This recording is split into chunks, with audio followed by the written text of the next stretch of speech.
Hello friends, good morning and welcome back my channel. আজকে ঘুম থেকে উঠে দেখি মায়ের সব কাজ সারা হয়ে গেছে।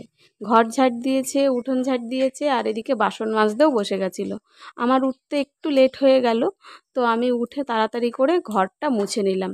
ঘর, বারান্দা, রান্নাঘর মুছে নিয়ে তারপরে দেখো চা করে নিয়ে বসেছি, চা খাবো। ছোটো খোকা এখনও ঘুমোচ্ছে, ওঠেনি। আমি, মা আর অয়ন চা খাবো। আর ও উঠলে পরে ওকে দুধটা গুলিয়ে দেবো, কেননা গুলিয়ে রাখলে ঠান্ডা হয়ে যাবে, তো এর জন্য আর দুধটা গুলাইনি। চা খেয়ে নিলাম। এইদিকে অয়নকে বললাম যে একটু পড়তে বস বাবা। ও পড়তে বসেছে। আর আমি দেখো দেখছিলাম আজকে হয়তো একাদশী আছে।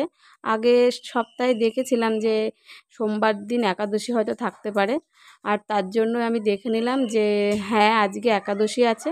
সোনা, ওঠো ওঠো ওঠো ওঠো ওঠো ওঠো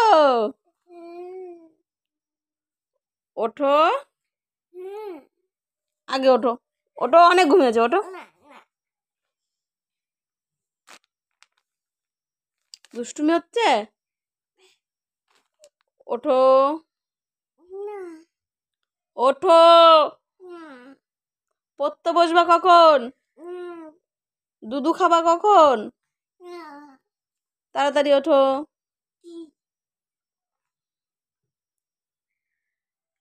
গুড মর্নিং বলো ঠিক করে।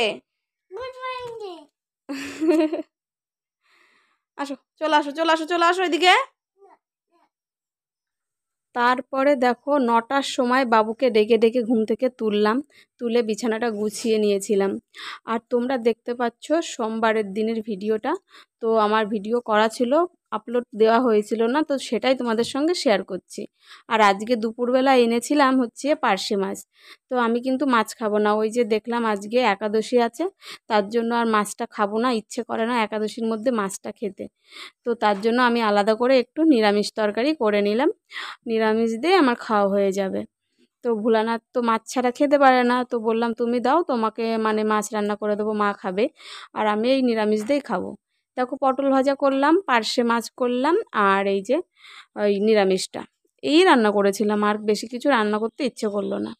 তারপরে রাত্রেবেলা একটু রুটি করেছিলাম, ভোলানাথ কাজে যাবে, আর মানে ওয়েদারটা একদম ঠান্ডা ঠান্ডা, গুড়ি গুড়ি বৃষ্টিও পড়ছিল, তো রুটি করে দিলাম আর টিফিনটা গুছিয়ে তাড়াতাড়ি করে দিয়ে দিলাম। আর দিয়ে দিলাম একটু পেঁয়াজ আর কাঁচা লঙ্কা। রোজই দেওয়া হয়, মাঝে মধ্যে হয়তো দেওয়া হয় না, কিন্তু বেশিরভাগ দিনই দিয়ে দিই। এই যে টিফিন আর জল গুছিয়ে দিয়ে দিলাম। আর তারপরে রান্নাবাড়া কমপ্লিট করে মানে রাত্রের ঝামেলা মিটিয়ে চলে আসলাম বাবুকে পড়তে বসাতে। সংসারে রান্না খাওয়ার মতো আরেকটা বড় কাজ কী হলো জানো তো? এই যে বাচ্চাদেরকে মানে ছোট থেকে মানে যেই গাইডনেসটা দরকার আর কি, সেটা।